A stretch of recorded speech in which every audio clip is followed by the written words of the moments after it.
আসসালামু আলাইকুম everyone. Welcome to Suman private home. আশা করি তোমরা সবাই অনেক ভালো আছো। আমিও অনেক ভালো আছি আলহামদুলিল্লাহ। তো আমরা স্টাডি করছিলাম অষ্টম শ্রেণীর বিজ্ঞান বইয়ের তৃতীয় অধ্যায় ব্যাপন, অভিস্রবণ ও প্রসেদন নিয়ে। ওকে, চলো তাহলে শুরু করা যাক। আমরা কতদিন অভিস্রবণ নিয়ে পড়াশোনা করেছি। দেখো আমরা কি কি পড়েছিলাম। অভিস্রবণ, অভিস্রবণ কাকে বলে এবং অভিস্রবণের মধ্যে যে তিনটি পর্দার কথা বলা আছে, অভেদ্য পর্দা, ভেদ্য পর্দা, অর্ধভেদ্য পর্দা, এই পর্দাগুলো সম্পর্কে আমরা পড়েছিলাম এবং অভিস্রবণের সুন্দর একটি উদাহরণ দেখেছিলাম। শুকনা কিশমিশকে পানির মধ্যে ভিজিয়ে রাখলে সেটা কিভাবে ফুলে ওঠে, কোন প্রক্রিয়ায় ফুলে ওঠে। ওকে বন্ধুরা, চলো তাহলে আজকে শুরু করা যাক। আজকে আমরা পড়াশোনা করব পার্ট 4, অভিস্রবণের গুরুত্ব। আসলে অভিস্রবণটা কি, কিভাবে কাজ করে এটা আমরা দেখলাম। এখন অভিস্রবণ আসলে কোথায় কোথায় কাজ করে এবং এটার গুরুত্ব কতটা আমাদের একটা উদ্ভিদ দেহে বা একটা প্রাণী দেহে অভিস্রবণের গুরুত্ব কতটা, সেটাই আমরা এখন পড়াশোনা করব। বিভিন্ন প্রয়োজনীয় লবণ দ্রবীভূত অবস্থায় জীবকোষে প্রবেশ করে। তাহলে লবণ যেগুলো থাকে সেগুলো কি দ্রবীভূত অবস্থায় প্রবেশ করে। জীবকোষের কোষাবরণ বা প্লাজমা পর্দা, এই যে জীবকোষের যে কোষের একটা আবরণ থাকে, কোষের বাইরে একটা পর্দা থাকে, সেটাকে কি বলা হয়? প্লাজমা পর্দা বলা হয়। ঠিক আছে, কি বলা হয়? প্লাজমা পর্দা বলা হয়। এই প্লাজমা পর্দাটা আসলে একটা অর্ধভেদ্য পর্দা। প্লাজমা পর্দা দিয়ে অভিস্রবণ প্রক্রিয়ায় পানিতে দ্রবীভূত বিভিন্ন খনিজ লবণ কোষের মধ্যে প্রবেশ করে এবং বাইরে আসে।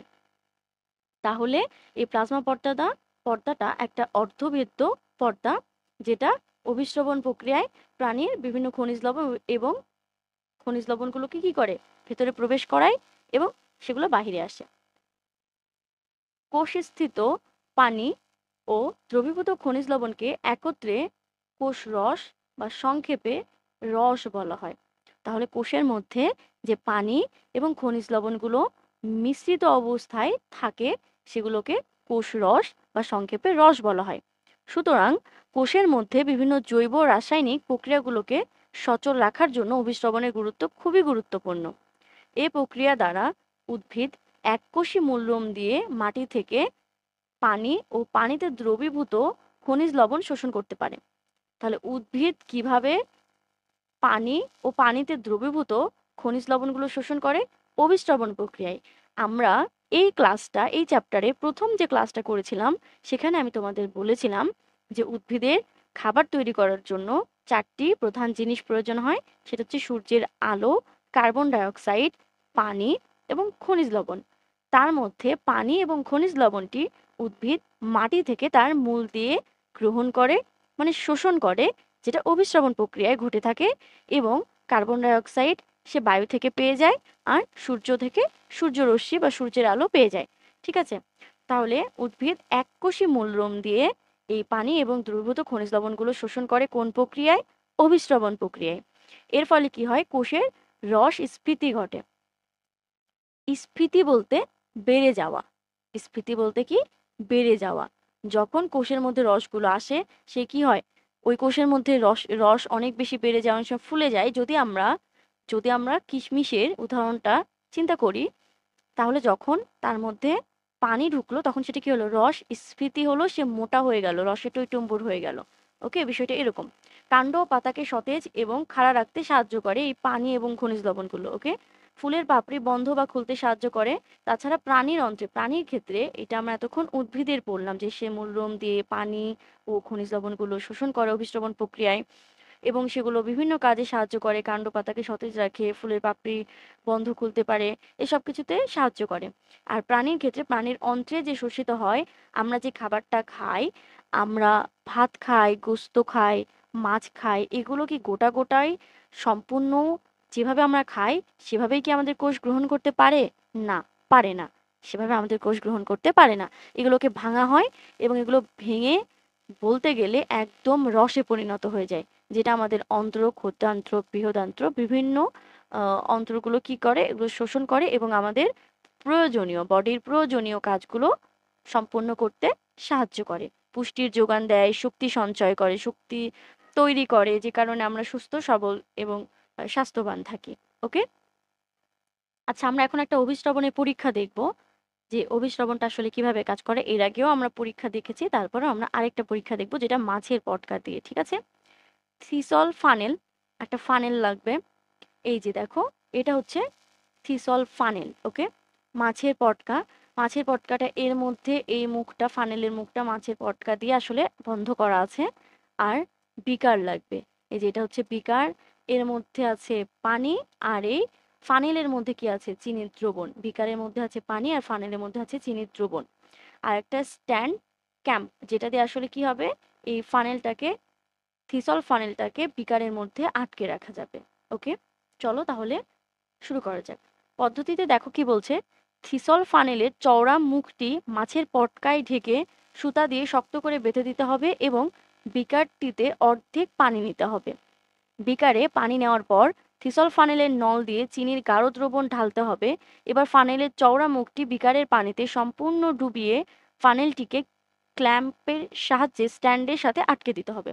তাহলে এই বিকারটার মধ্যে অর্ধেক পরিমাণ পানি নিতে হবে, থিসল ফানেলের মধ্যে চিনির দ্রবণ নিতে হবে, থিসল ফানেলকে ক্ল্যাম্পের সাথে খুবই ভালোভাবে আটকে দিতে হবে এবং এর মুখটা মাছের পটকা দিয়ে আটকে দিতে হবে। ওকে, এরপর ফানেলের নলে চিনির দ্রবণের তলটি মার্কার পেন দিয়ে চিহ্নিত করে পরীক্ষা ব্যবস্থাটিকে একটি নির্দিষ্ট স্থানে রেখে দিতে হবে। এই যে কতটুকু চিনির দ্রবণ আছে দেখো, এ পর্যন্ত, এ পর্যন্ত আছে, এটাকে একটা মার্কার পেন দিয়ে সুন্দর করে মার্ক করে রেখে একটা জায়গায় রেখে দিতে হবে কিছু সময়ের জন্য। এটা হচ্ছে পরীক্ষার শুরুর অংশটা, আমরা ধরো এখন রেখে দিলাম। এর পরবর্তীতে কি হবে সেটা হচ্ছে আমরা দেখব খতে। পর্যবেক্ষণ কি হবে, কিছুক্ষণ পর দেখা যাবে থিসল ফানেলের নলের দ্রবণের তল ওপরে উঠে গেছে। আরো কিছুক্ষণ পর দেখা গেল ফানেলের নলের দ্রবণের তল আর উপরে উঠছে না। এ পরীক্ষায় তুমি যা পর্যবেক্ষণ করলে তা থেকে নিম্নলিখিত প্রশ্নগুলোর উত্তর লেখো। যেমন মাছের পটকার পর্দাটি কি ধরনের, চিনির দ্রবণ কেন ফানেলের ওপরে উঠে আসলো, কিছুক্ষণ পর ফানেলের দ্রবণ ওপরে না উঠে স্থায়ীভাবে অবস্থান করলো। আচ্ছা, দেখো এখান থেকে আমরা দেখতেছি যে সেকেন্ডটাতে কি হয়েছে। সেকেন্ডটাতে দেখো এই যে পানির পরিমাণটা কিন্তু অনেকটা কমে গেছে, আর চিনির যে দ্রবণটা আমরা যেটা মার্ক করে রেখেছিলাম সেটা উপরের দিকে উঠে গেছে এবং একটা পর্যায়ে যে এটা আর উপরের দিকে ওঠেনি। কেন ওঠেনি? তাহলে প্রথম প্রশ্নটা হচ্ছে, মাছের পটকার পর্দাটি কি ধরনের? এটা অবশ্যই অর্ধভেদ্য পর্দা, কেননা এটা অভিস্রবণ পরীক্ষার মাধ্যমে হচ্ছে। এখানে দেখো পানিটা এই ফানেলের মধ্যে ঢুকলেও ফানেলের মধ্যে চিনির গাঢ় দ্রবণটা কিন্তু বিকারের পানিতে চলে আসেনি। তার মানে মাছের পটকাটা অবশ্যই অর্ধভেদ্য পর্দা, যেখানে দ্রাবক দ্রব্যের পর্দা ভেদ করে দ্রব্যের মধ্যে চলাচল করতে পারে কিন্তু দ্রাবক চলাচল করতে পারে না। চিনির দ্রবণ কেন ফানেলের ওপরে উঠে আসলো? কারণটা কি? কারণ এখানে একটা মাছের পটকা অর্ধভেদ্য পর্দা আর পানিটা হচ্ছে দ্রাবক, তাহলে দ্রাবক তো চলাচল করতে পারবে। এই জন্যই মাছের পর্দা ভেদ করে গাঢ় চিনির দ্রবণ চলাচল করতে না পারলেও, সে বিকারের মধ্যে না গেলেও, বিকারের পানি এই চিনির দ্রবণের মধ্যে অবশ্যই চলাচল করতে পেরেছে এবং চলে গেছে। এই জন্যই যেটা আমরা মার্ক করে রেখেছিলাম, এই মার্ক করা চিনির গাঢ় দ্রবণের যে তলটা সেটা ওপরের দিকে উঠে গেছে। ওকে, কিছুক্ষণ পর ফানেলের দ্রবণ ওপরে না উঠে স্থায়ীভাবে অবস্থান করলো কেন? আমরা এর আগেও বলেছি যে অভূস্রবণ হচ্ছে এক প্রকারের ব্যাপন, তাই না? আর এটা ততক্ষণ পর্যন্ত ঘটে যতক্ষণ পর্যন্ত কি হয়, যে উভয় জায়গার ঘনত্ব সেম না হয়ে যায়। ওকে, দেখো এই ফানেলটারও কিন্তু একটা লিমিটেশন আছে, একটা লিমিটেশন আছে। এবং এটা কি, ঘনত্ব যখনই দুইটা জায়গার সেম হয়ে যাবে তখন কিন্তু আর অভিস্রবণ ঘটবে না, তখন ব্যাপনও ঘটবে না, অভিস্রবণও ঘটবে না। তাহলে এখানে চিনির পানির মধ্যে, গাঢ় চিনির দ্রবণের মধ্যে এই পানিটা প্রবেশ করে করে করে কি হয়েছে, এই পানিটা আর এই চিনির দ্রবণটার দুইটার ঘনত্ব সেম হয়ে গেছে। এই জন্যই একটা পর্যায়ের পরে যে আর ফানেলের চিনির দ্রবণটা ওপরে ওঠেনি, কারণ আর পানি প্রবেশ করছে না, দুই জায়গাতেই তখন সমান হয়ে গেছে এই জন্য। ওকে বন্ধুরা, তো আজকে এই পর্যন্তই। আশা করি তোমরা অনেক বেশি উপকৃত হবে।